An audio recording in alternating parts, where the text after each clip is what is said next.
Josué, capítulo 22.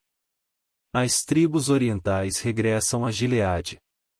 Josué convocou as tribos de Ruben, de Gade e a metade da tribo de Manassés. E lhes disse: Vocês fizeram tudo o que Moisés, servo do Senhor, ordenou. Durante muito tempo, e até hoje, vocês não abandonaram os seus irmãos, mas cumpriram a missão que o Senhor, o seu Deus, entregou a vocês. Agora que o Senhor, o seu Deus, já concedeu descanso aos seus irmãos israelitas, como tinha prometido, voltem para casa, para a terra que Moisés, servo do Senhor, deu a vocês no outro lado do Jordão. Mas guardem fielmente o mandamento e a lei que Moisés, servo do Senhor, deu a vocês, que amem o Senhor, o seu Deus, andem em todos os seus caminhos, obedeçam aos seus mandamentos, apeguem-se a ele e o sirvam de todo o coração e de toda a alma. Então Josué os abençoou e os despediu, e eles foram para casa. A metade da tribo de Manassés Moisés dera terras em Bazã, e a outra metade da tribo Josué dera terras no lado oeste do Jordão, junto com os outros israelitas. Ao mandá-los para casa, Josué os abençoou, dizendo: Voltem para casa com as riquezas que juntaram, em grandes rebanhos, prata, ouro, bronze e ferro, e muitas roupas. Dividam com os seus irmãos os despojos de seus inimigos.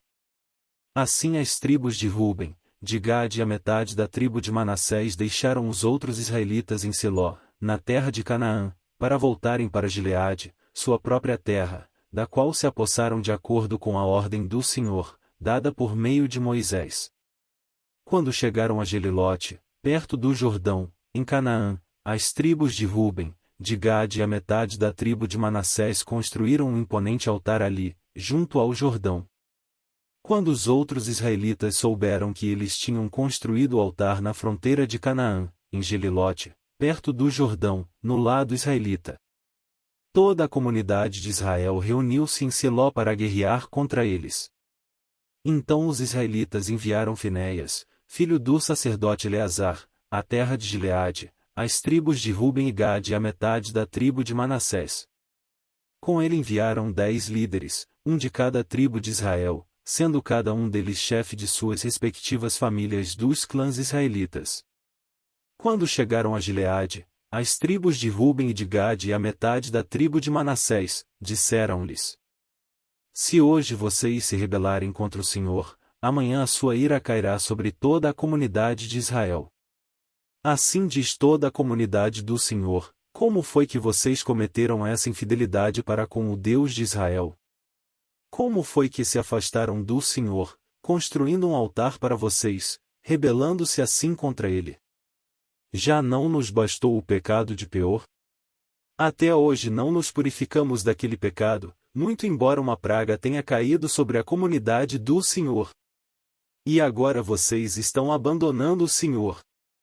Se a terra que vocês receberam como propriedade está contaminada, passem então para a terra que pertence ao Senhor, onde está o tabernáculo do Senhor, e se apossem de um território entre nós. Mas não se rebelem contra o Senhor nem contra nós, construindo para vocês um altar que não seja o altar do Senhor, o nosso Deus. Quando Acã, filho de Zerá, foi infiel com relação às coisas consagradas, não caiu a ira sobre toda a comunidade de Israel. E ele não foi o único que morreu por causa do seu pecado. Então as tribos de Ruben, de Gade e a metade da tribo de Manassés responderam aos chefes dos clãs de Israel: O poderoso, Deus, o Senhor. O poderoso, Deus, o Senhor. Ele sabe. E que Israel o saiba. Se agimos com rebelião ou infidelidade para com o Senhor, não nos poupem hoje. Se construímos nosso próprio altar para nos afastarmos do Senhor e para oferecermos holocaustos e ofertas de cereal, ou sacrifícios de comunhão sobre ele, que o próprio Senhor nos peça contas disso. Ao contrário, fizemos isso temendo que no futuro os seus descendentes digam aos nossos: Que relação vocês têm com o Senhor, com o Deus de Israel? Homens de Ruben e de Gade, o Senhor fez do Jordão uma fronteira entre nós e vocês. Vocês não têm parte com o Senhor. Assim os seus descendentes poderiam levar os nossos a deixarem de temer o Senhor. É por isso que resolvemos construir um altar, não para holocaustos ou sacrifícios, mas para que esse altar sirva de testemunho entre nós e vocês e as gerações futuras de que cultuaremos o Senhor em seu santuário com nossos holocaustos, sacrifícios e ofertas de comunhão. Então, no futuro, os seus descendentes não poderão dizer aos nossos: vocês não têm parte com o Senhor.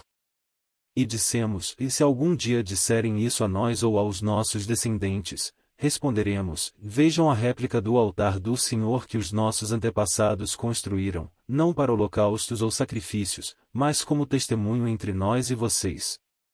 Longe de nós nos rebelarmos contra o Senhor e nos afastarmos dele, construindo para holocaustos, ofertas de cereal e sacrifícios um altar que não seja o altar do Senhor, o nosso Deus, que está diante do seu tabernáculo. Quando o sacerdote Finéias e os líderes da comunidade, os chefes dos clãs dos israelitas, ouviram o que os homens de Ruben, de Gade e de Manassés disseram, deram-se por satisfeitos. E Finéias, filho do sacerdote Eleazar, disse a Ruben, a Gade e a Manassés: hoje sabemos que o Senhor está conosco, pois vocês não foram infiéis para com o Senhor. Assim vocês livraram os israelitas da mão do Senhor. Então Finéias, filho do sacerdote Eleazar, e os líderes voltaram do encontro com os homens de Ruben e de Gade em Gileade e foram para Canaã dar relatório aos outros israelitas. Estes se alegraram com o relatório e louvaram a Deus. E não mais falaram em guerrear contra as tribos de Ruben e de Gade nem em devastar a região onde eles viviam. Os homens de Ruben e de Gade deram ao altar este nome, um testemunho entre nós de que o Senhor é Deus.